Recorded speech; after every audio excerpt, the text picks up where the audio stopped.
चलिए, बहुत बहुत स्वागत है दर्शकों। मैं आपका astro friend astro Om Prakash, astro divine light channel में आपका बहुत बहुत हार्दिक अभिनंदन है। जैसे आपने टॉपिक देख ही लिए हैं कि भाई सबसे इम्पोर्टेंट आज का टॉपिक है कि एक पत्नी अपने पति से क्या एक्सपेक्ट करती है। बिल्कुल बिल्कुल आप ही लोग के लिए ये टॉपिक है। बहुत ही उम्दा टॉपिक है। लोगों की जो सबसे बड़ी जो समस्या होती है कि भाई अपने पति को कैसे जाने। तो बिल्कुल उन गृहिणियों के लिए आज हमारा ये जो सेशन है बहुत अच्छा होने वाला है। तो निश्चित रूप से अगर आप हमारे चैनल में अगर अभी अभी जुड़े हैं तो इस चैनल को लाइक करिए, सब्सक्राइब करिए, शेयर करिए मित्रों, ताकि कोई पत्नी जो है वो अपने पति का सही रूप से जजमेंट कर सके। तो एक बार पुनः मैं आप सभी का बहुत बहुत हार्दिक अभिनंदन करता हूं हमारे एस्ट्रो डिवाइन लाइट चैनल में। जैसे कि आपने टॉपिक देख लिए होंगे कि गुरु पत्नी की कुंडली में पति का कारक होता है। ठीक है, तो कैसे हम पति के कारक का विश्लेषण करेंगे अपनी कुंडली में। जैसे कभी कभी क्या होता है, हमें पति का बर्थ डिटेल पता नहीं होता, तो एक पत्नी के लिए एक चुनौती भरा काम होता है कि अपने पति को वो कैसे जज करे, उसके बारे में वो कैसे जाने। तो जी हाँ, तो हमारे शास्त्रकारों को ये बात बहुत अच्छे से पता था कि किस तरह से हम जो है पत्नी की कुंडली से पति के बारे में जानकारी प्राप्त करें। तो उसी टॉपिक को लेकर के हम आपके सामने आज उपस्थित हुए हैं। आप देख रहे होंगे हमने काल पुरुष की एक कुंडली बना रखी है। काल पुरुष की कुंडली में आप देख रहे हो, कोई भी कुंडली आपके पास आती है तो सबसे पहले आप देखिए गुरु कौन से राशि के साथ बैठा हुआ है। डेफिनेटली गुरु 1 से लेकर के 12 तक के राशि, किसी भी राशि में वो बैठ सकता है। जैसे मैंने एग्जाम्पल कुंडली लिखी है, उस एग्जाम्पल कुंडली में गुरु 1 नंबर की राशि में बैठा था, तो मैंने उसको लगन में लिख दिया। हो सकता है आपके पास जो कुंडली होगी उसमें गुरु 7 नंबर की राशि के साथ बैठा हो, 4 नंबर की राशि के साथ बैठा हो, अथवा 12 नंबर की राशि के साथ बैठा हो। 1 से लेके 12 तक के कोई भी राशि में लगन कुंडली में अगर वो गुरु महाराज बैठे हुए हैं तो उस गुरु महाराज को आप लगन में स्थान देंगे। ठीक है, तो गुरु महाराज को आप लगन में स्थान देंगे ताकि गुरु महाराज जो है उसके बारे में आप पति का आप विश्लेषण कर सको। तो पति का विश्लेषण करने के लिए गुरु महाराज को आपको लगन में स्थान देना होगा। तो गुरु महाराज यदि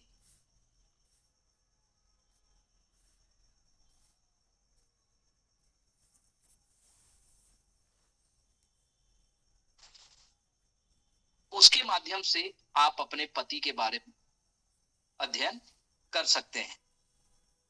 ठीक है, तो पति के बारे में अध्ययन करने के लिए शास्त्रकारों ने गुरु को क्या रखा है, लगन में। गुरु कोई भी राशि में हो सकता है, 1 से लेकर के 12 नंबर की राशि में, लेकिन जिस राशि में गुरु बैठा हो, मान लो 8वें नंबर में गुरु बैठा है, तो इसको हम क्या करेंगे, लग्न में स्थापित करेंगे। ठीक है, तो 8 नंबर को हम क्या करेंगे, गुरु के साथ इस लगन में बैठा देंगे। फिर हम उसके बाद कैलकुलेशन करेंगे। तो एक पत्नी की कुंडली हमारे पास यदि आती है तो उसमें पति के बारे में हम कैसे विचार करना है, तो उसके बारे में आज हम आपको बताने जा रहे हैं। अब इस कुंडली में आप देख पा रहे हैं कि गुरु जो है वो लगन में बैठे हुए हैं। अब यहाँ पर लगन में बैठे हुए गुरु कौन कौन से भाव के स्वामी है, 12th हाउस के स्वामी है और 9th हाउस के स्वामी है। तो हम गुरु के बारे में विश्लेषण करते हैं कि गुरु का सबसे पहला है, ये गुरु का लगन है, ये गुरु गुरु का स्वभाव। अब पति का स्वभाव कैसा होगा, अब पति के स्वभाव को जानने के लिए आप गुरु को देखिए, गुरु कौन से अंक की राशि के साथ है, 1 अंक की राशि के साथ है। तो 1 अंक क्या है, गुरु के मित्र राशि हुए। तो पति जो है वो कैसा होगा, पति जो है बहुत फेयर होगा, गोरा होगा, क्योंकि मंगल की राशि में है गुरु जो है, और गुरु का कलर ही है स्वर्ण कलर है, सोने का कलर है। ठीक है, गोरे गौर वर्ण का ये जो कारक है, तो पति जो है वो दिखने में कैसा होगा, दिखने में पति जो है वो कैसा होगा, गौर वर्ण का होगा। थोड़ा सा उसके अंदर क्या होगी, लीडिंग क्वालिटी होगी, क्योंकि मंगल यहाँ बैठा है, मंगल की राशि में गुरु है, तो मंगल क्या है, मंगल तो लीडिंग क्वालिटी देने वाला है, और गुरु क्या है, ज्ञान का कारक है। तो ऐसा जातक निश्चित रूप से क्या होगा, वो बहुत ज्यादा ऊर्जावान शिक्षक हो सकता है। ऐसा जातक जो है कोई प्रवचन करता हो सकता है, कोई भगवताचार्य हो सकता है, ऐसा जातक जो है वो शिक्षक हो सकता है, प्रोफेसर हो सकता है, वो बैंकर हो सकता है, बैंक का वो मैनेजर हो सकता है। ऐसा जातक जो है वो आर्मी को ट्रेन करने वाला कोई टीचर हो सकता है। ऐसे जातक जो है पुलिस को प्रशिक्षण देने वाला हो सकता है। ऐसा जातक काउंसलर हो सकता है। ऐसा जातक जो है मोटिवेशनल स्पीकर हो सकता है, प्रवक्ता हो सकता है। तो इस तरह से हम पति के बारे में क्या कर सकते हैं, विश्लेषण कर सकते हैं। ठीक है, एक पत्नी के कुंडली में अगर पति का कुंडली नहीं है, तो हम पत्नी की ही कुंडली से पति के बारे में भी क्या कर सकते हैं, विश्लेषण कर सकते हैं, बहुत सारी उनसे इंफॉर्मेशन ले सकते हैं। अब यहाँ पर देखिए, अब पति का जो धन है, जाहिर सी बात है, पति का जो धन है वो कहाँ होगा, ठीक है, पति का जो धन होगा, पति का जो कुटुंब परिवार होगा। अब यहाँ पर कौन सी राशि है मित्रों, अब यहाँ पर आप देख रहे हैं, यहाँ पर शुक्र की राशि है, तो पति का जो कुटुंब परिवार होगा। अब देखते हैं दोनों के बीच में कैसा संबंध है। अब दोनों के बीच में क्या शत्रुता वाला संबंध है, क्योंकि गुरु जो है वो क्या है, गुरु देवों के गुरु है ना, एक देव राशि है, और यहाँ पर शुक्र क्या है, दानव राशि है। शुक्राचार्य और देव गुरु बृहस्पति दोनों एक दूसरे को अपना शत्रु मानते हैं। तो यहाँ पर हम शुक्र के बारे में ये बात करेंगे कि कहीं ना कहीं इनका परिवार सौम्य तो होगा, बहुत अच्छे भी होंगे, संस्कारवान होंगे, लेकिन कहीं ना कहीं परिवार वालों से इनको पूर्णतः सहयोग प्राप्त नहीं होगा। तो इस तरह से हम इसका हम विचार कर सकते हैं, क्योंकि शुक्र की जो राशि है वो गुरु से क्या है, गुरु से क्या है, शत्रुता रखते हैं। इस कारण से कुछ ना कुछ यहाँ का निगेटिविटी का फल कथन हमको करना चाहिए। चलिए, अब गुरु का पराक्रम क्या है, पति का पराक्रम कैसे होगा, तो पति का जो पराक्रम होगा, अब ये गुरु की क्या है, तटस्थ राशि है। ठीक है, गुरु बुध को अपना क्या मानता है, शत्रु मानता है।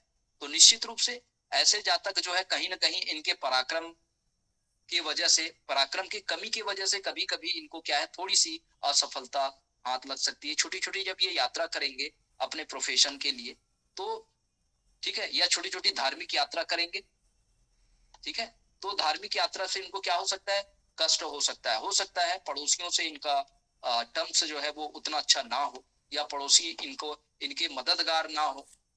ठीक है, स्पोर्ट में भी इनको ज्यादा अच्छे से, ठीक है, सफलता प्राप्त ना हो।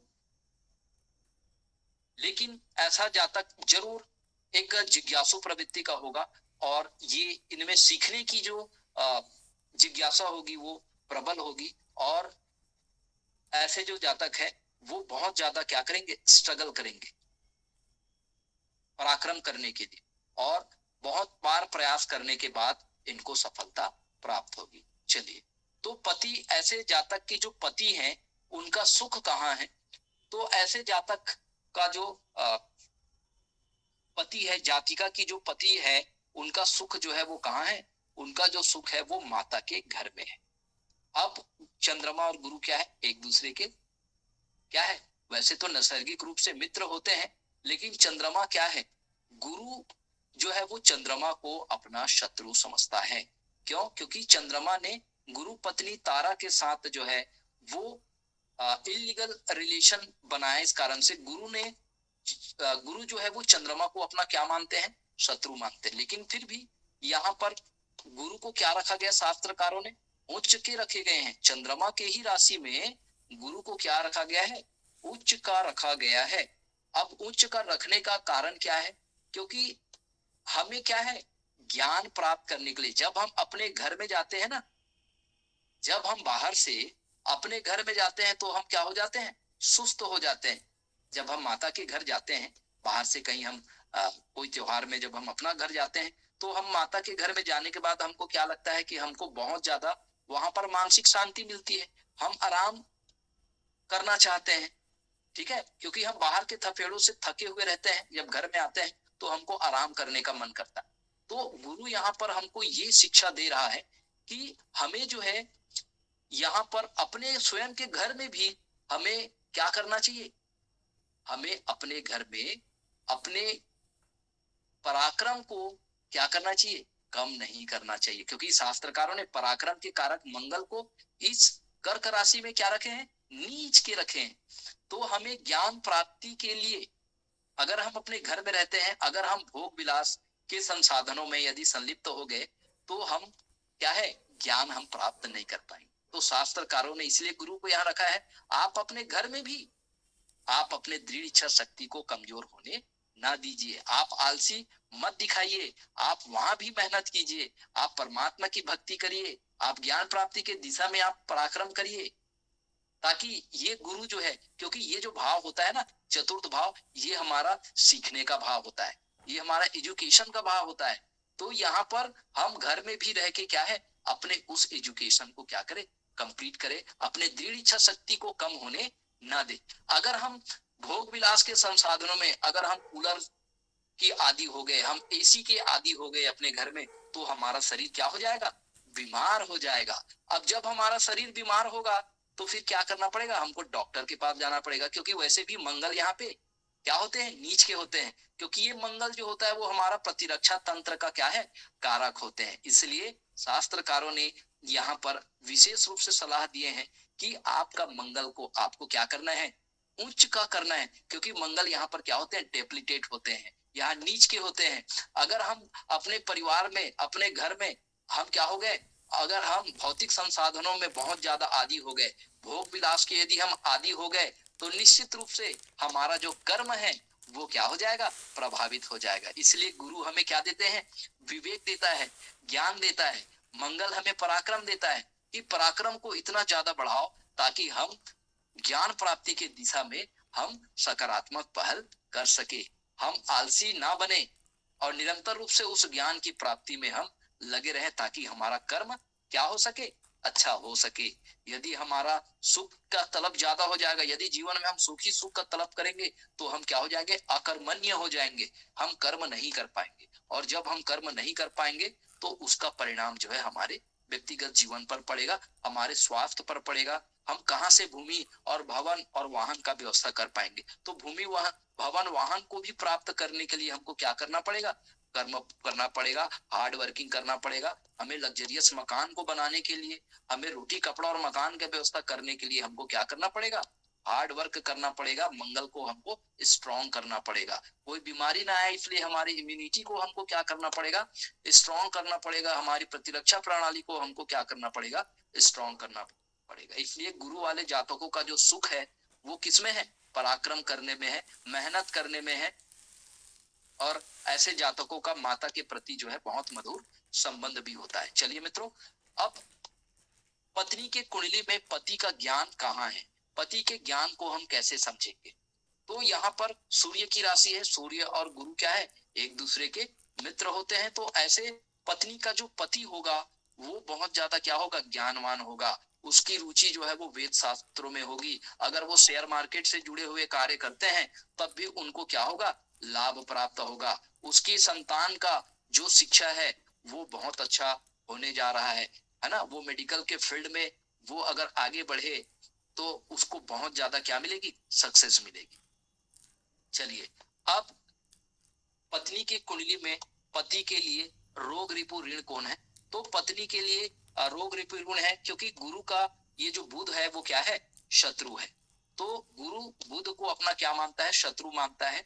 तो इस कारण से ऐसे जातकों का जो रोग रिपु और ऋण से भी इनको क्या करना पड़ेगा, परेशानियों का सामना करना पड़ेगा। क्योंकि यहाँ पर क्या है, फिर से यहाँ पर मिलेगा हमको शनि और मंगल यहाँ पर हमको प्राप्त होगा। तो हमको क्या करना है कि हमें अपने शत्रुओं का डट कर क्या करना है, सामना करना है। तो शत्रुओं के सामना करने के लिए यहाँ पर शास्त्रकारों ने मंगल को इसलिए रखा है क्योंकि रोग भी एक तरह के हमारे क्या होते हैं, शत्रु ही होते हैं। तो इसलिए यहाँ पर ये रोग भाव है, तो यहाँ पर शास्त्रकारों ने मंगल को कारक बताया गया है। तो मंगल को इसलिए, क्योंकि गुरु जो है वो मंगल के ही राशि में स्थित है, इसलिए मंगल जो है ऐसे जातकों को प्रतियोगी परीक्षा में सफलता प्रदान करेगा।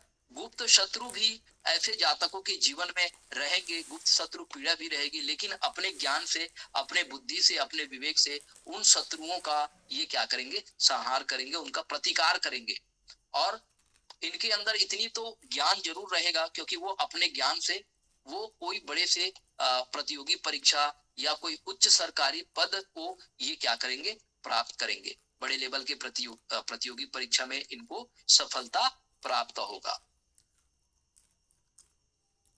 चलिए, अगर सप्तम भाव, अगर गुरु के सप्तम स्थान की हम बात करें, तो यहाँ पर अगर हम सप्तम स्थान की बात करें तो सप्तम स्थान में क्या है, शुक्र की राशि पड़ी हुई है। ठीक है, यहाँ पर कुछ भी नहीं है। इसका मतलब क्या है मित्रों, कि यहाँ पर 7 नंबर की राशि है, अर्थात यहाँ पर शुक्र ग्रह बैठा हुआ है। तो शुक्र की हम यहाँ पर बात करेंगे, तो यहाँ गुरु और शुक्र क्या है, एक दूसरे के क्या है, शत्रु है। तो ऐसे जातकों को पार्टनरशिप से क्या होगा, नुकसान होगा। तो उनके पति को चाहिए कि किसी से पार्टनरशिप में जाकर के कोई बड़ा फैसला न ले, या उसके पार्टनरशिप से जुड़कर कोई ऐसा काम ना करे, अन्यथा उनको नुकसान का सामना करना पड़ सकता है, उनको उनको नुकसान हो सकता है।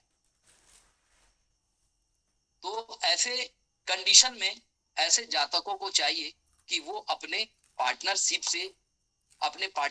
से जुड़कर कोई ऐसा काम ना करे ताकि उसको नुकसान का सामना करना पड़े। ठीक है, लेकिन पत्नी का कारक ये दोनों गुरु है। ठीक है, तो इनकी जो पति है, ये पत्नी की कुंडली में पति का कारक है और ये वो स्वयं है। ठीक है, तो ये जो है वो पत्नी है। तो दोनों क्या है, दोनों की प्रकृति क्या है, एक दूसरे के अगेंस्ट है। ये पति जो है वो देवों के गुरु है, जो अपने मित्र राशि मंगल में बैठे हुए हैं, अर्थात मंगल की भी कुछ ऊर्जा इसके अंदर आएगा। इस घर का जो होलसेल लॉर्ड है वो कौन है, मंगल है। तो मंगल के घर में गुरु बैठा है, अर्थात अपने मित्र के ही घर में गुरु बैठा है, तो स्वभाव से ये तो बहुत अच्छे होंगे। अब इसकी पत्नी के बारे में हम बात करें तो पत्नी क्या होगी, पत्नी के विचार में मन भेद और मत भेद की स्थिति जो है वो बना रहेगा। अगर इस तरह का कुंडली अगर आपको देखने को मिलता है तो पत्नी और पति के जो विचार है उसमें मन भेद और मत भेद की स्थिति हो सकती है। चलिए, अगर हम अष्टम भाव के बारे में बात करें तो जो पति का जो दुख है, ठीक है, अब ये ससुराल का भाव है। अब हम देखते हैं ससुराल भाव में तो गुरु जो है वो मंगल की राशि में है, और यहाँ भी क्या है, मंगल की राशि पड़ी हुई है, और मंगल और गुरु क्या है, आपस में मित्र हुए। तो कहीं ना कहीं इनको ससुराल से भी क्या होगा, संपत्ति मिलने का बिल्कुल संभावना बनेगा। इसको पैतृक संपत्ति से भी लाभ होगा, इसको जो है बीमा से भी लाभ होगा। अगर कोई LIC कराए होंगे, कोई बीमा है, तो किसी के मरने से इनको उस बीमा क्लेम करने से इनको धन की क्या होगी, प्राप्ति होगी। ससुराल से भी पूर्ण सुख इनको क्या होगा, प्राप्त होगा। इनको अच्छा ससुराल मिलेगा। ऐसे जो जातक ऐसे जो पति होगा उसका जो ससुराल है वो क्या होगा, बहुत ही सपोर्टिव होगा, बहुत ज्यादा सहयोग करने वाला होगा, और ससुराल पक्ष के सहयोग से ये जीवन में आगे बढ़ेगा, उन्नति करेगा, आध्यात्मिक उन्नति भी ये करेगा। ऑकल्ट साइंस में भी इनकी रुचि होगी। ठीक है, ज्योतिष को ये मानेगा, हस्त रेखा विज्ञान को भी ये मानेगा, और गुण विद्या से जुड़कर ये अगर ये काम करते हैं तो जीवन में जरूर इनको सफलता मिलती है, तरक्की मिलती है। चलिए मित्रों, अगर हम पति के लिए पत्नी की कुंडली में अगर हम पति का विचार करते हैं तो नवम भाव से क्या विचारणीय पक्ष हो सकते हैं। अब नवम भाव देखते हैं तो ये तो गुरु की मूल त्रिकोण राशि है। तो ऐसा जातक जो है वो बहुत ज्यादा क्या होगा, भाग्यशाली होगा। भाग्य का पूरा सहयोग ऐसे जातक को प्राप्त होगा। पत्नी है ना, पत्नी की कुंडली में पति के बारे में हम विचार कर रहे हैं, तो पत्नी का जो पति होगा वो बहुत ज्यादा भाग्यशाली होगा। लंबी लंबी धार्मिक यात्राएं वो करेंगे, परमात्मा की कृपा इनको प्राप्त होगी। ऐसे जो जातक होंगे वो अपने परिवार से जुड़ करके ये क्या करेंगे, काम करेंगे। ऐसे जातक जो होंगे वो बहुत ज्यादा डिवाइन होगा। ऐसे जातक कोई मठाधीश हो सकता है। ऐसे जातक अपने जीवन में है ना, मंदिर का कोई बहुत बड़े ट्रस्टी का वो अध्यक्ष हो सकता है। ऐसे जातक को सामाजिक मान सम्मान, धर्म कर्म से जुड़े हुए कार्यों से इनको बहुत ज्यादा यश कीर्ति मान सम्मान की प्राप्ति होगी। ऐसे जातक जो होंगे वो बहुत ज्यादा ये भक्ति भाव से ओत प्रोत होंगे। ठीक है, धर्म कर्म से जुड़े हुए कार्यों से इसकी विशेष पहचान होगी। चलिए, पति का कर्म जो है वो क्या है, शनि यहाँ पर बैठे हुए हैं। अब क्योंकि गुरु शनि दोनों क्या होते हैं, सम होते हैं, तो यहाँ पर ऐसे जो जातक होंगे वो बहुत ज्यादा क्या होंगे, हार्ड वर्किंग इन नेचर होंगे। जातक अपने मान सम्मान के लिए क्या करेगा, बहुत ज्यादा वो मेहनत करेगा। ऐसा जो जातक है वो निश्चित रूप से अपने कर्म से वो पहचाना जाएगा, और बहुत ज्यादा वो डिसिप्लिन होगा, बहुत ज्यादा वो हार्ड वर्किंग इन नेचर होगा, बहुत ज्यादा वो सेवा भाव वाला होगा, बहुत ज्यादा वो सपोर्टिव होगा, और लोगों की वो मदद करने वाला होगा, जिसके वजह से इसको सामाजिक रूप से मान सम्मान पद प्रतिष्ठा इत्यादि की क्या होगी, प्राप्ति होगी। और बहुत ज्यादा ये न्याय प्रिय होंगे, और ये धर्म कर्म से जुड़े हुए कार्यों से इनकी क्या होगी, प्रसिद्धि होगी, इनकी उन्नति होगी।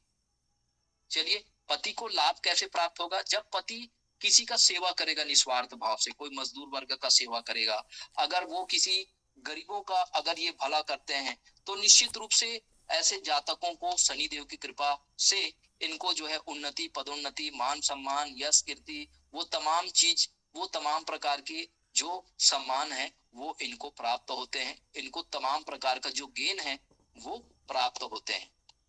चलिए, अब गुरु का जो व्यय क्या है, अब पति का किसमें वो खर्च होता है, तो पति का खर्च के बारे में यदि आपको जानना है तो आपको द्वादश भाव में पड़ी हुई उस राशि के बारे में आपको समझना होगा। अब ये तो पति का मित्र राशि है, ये तो इसका स्व राशि है, तो स्व राशि इसका मतलब ये बहुत मितव्ययी ही होगा। पति जो है उसमें कोई प्रकार का ऐब नहीं होगा, ठीक है, किसी भी प्रकार का नशा, किसी भी प्रकार का जो बुरी लत है उसको नहीं होगी। वो बहुत धार्मिक स्वभाव का होगा, दान धर्म और दक्षिणा और परमात्मा से जुड़े हुए कार्यों में इनकी रुचि होगी। ये परमात्मा खोज की दिशा में ये काम करेंगे, ये बहुत डिवाइन नेचर होंगे, और ये दान धर्म सेवा मोक्ष इत्यादि से जुड़े हुए कार्यों में ये रुचि लेंगे। ये परमार्थ से जुड़े हुए कार्यों में ये इनकी रुचि रहेगी। इस तरह से हम एक पत्नी के कुंडली में हम पति का जो कारक है गुरु, उसके बारे में आज आपको बताए हैं। यदि आपके मन में किसी तरह का अगर कोई क्वेश्चन है, कोई क्वेरीज है, तो जरूर उसको आप शेयर करिए।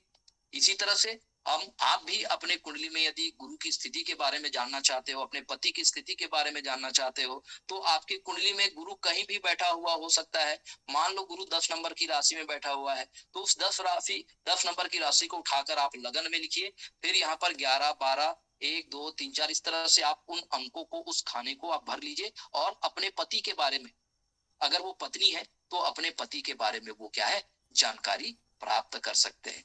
जी हाँ मित्रों, यदि आपके मन में कोई क्वेरीज है, कोई क्वेश्चन है, तो जरूर उसको शेयर करिए। यदि आप अपना कुंडली एनालिसिस कराना चाहते हैं, यदि आप स्त्री हैं और यदि आप अपने पति के बारे में अपना कुंडली एनालिसिस कराना चाहते हैं, पति का बर्थ डिटेल आपके पास नहीं है, तो आप अपने पति के बारे में जानकारी प्राप्त कर सकते हैं। यदि कोई पति है तो वो उसके पास उसकी पत्नी का अगर जन्म पत्रिका नहीं है, तो अपने इसी कुंडली के माध्यम से वो अपने पत्नी के बारे में भी जान सकते हैं। यदि आपके मन में कोई प्रकार का क्वेरीज है, तो हमारे दिए गए डिस्क्रिप्शन बॉक्स में जरूर जाइए, वहां पर हमारा व्हाट्सएप नंबर है। आप व्हाट्सएप नंबर पर आप जो है किसी भी प्रकार का मार्गदर्शन जो है प्राप्त कर सकते हैं, अपना कुंडली विश्लेषण कर सकते हैं। चलिए मित्रों, अब आपके प्रश्न का सेशन है। यदि आपके दिमाग में कोई क्वेश्चन है तो आप जरूर उसको शेयर करिए। अगला 10 मिनट जो है वो आपके क्वेश्चन आंसर का।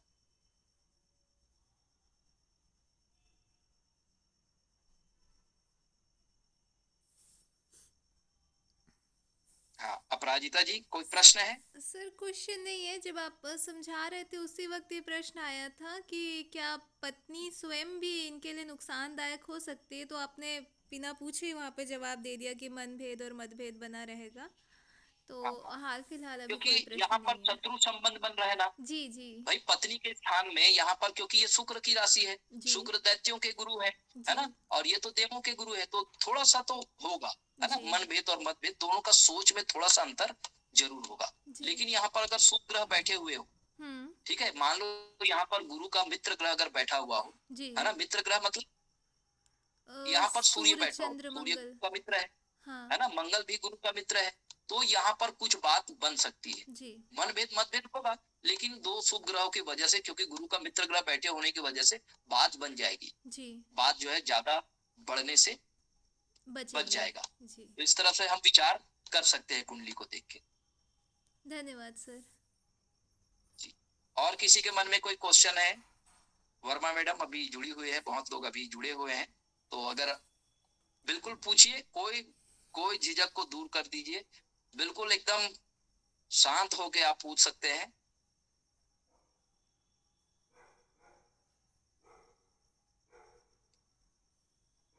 लगातार आप लोग का आशीर्वाद हमारे इस चैनल को प्राप्त हो रहे हैं। निश्चित रूप से अगर आपके मन में कोई सुझाव, कोई मार्गदर्शन है तो जरूर हमें प्रदान कीजिए, क्योंकि आपके मार्गदर्शन हमें मोटिवेशन देते हैं। आप हमारे चैनल को लाइक करिए, सब्सक्राइब करिए, ताकि हमारा मोटिवेशन इसी तरह से बना रहे, आप लोग का मोटिवेशन हमें मिलता रहे। आप स्वस्थ रहो, परमात्मा आपकी सारी मनोकामना पूरी करे। इसी शुभ और मंगल कामनाओं के साथ हमें इजाजत दीजिए। फिर से हम एक नए टॉपिक के साथ, नए ऊर्जा, नए उमंग, नए उत्साह के साथ आपके बीच फिर से हाजिर होंगे। आप सभी को प्रणाम, नमस्कार। हाँ सर।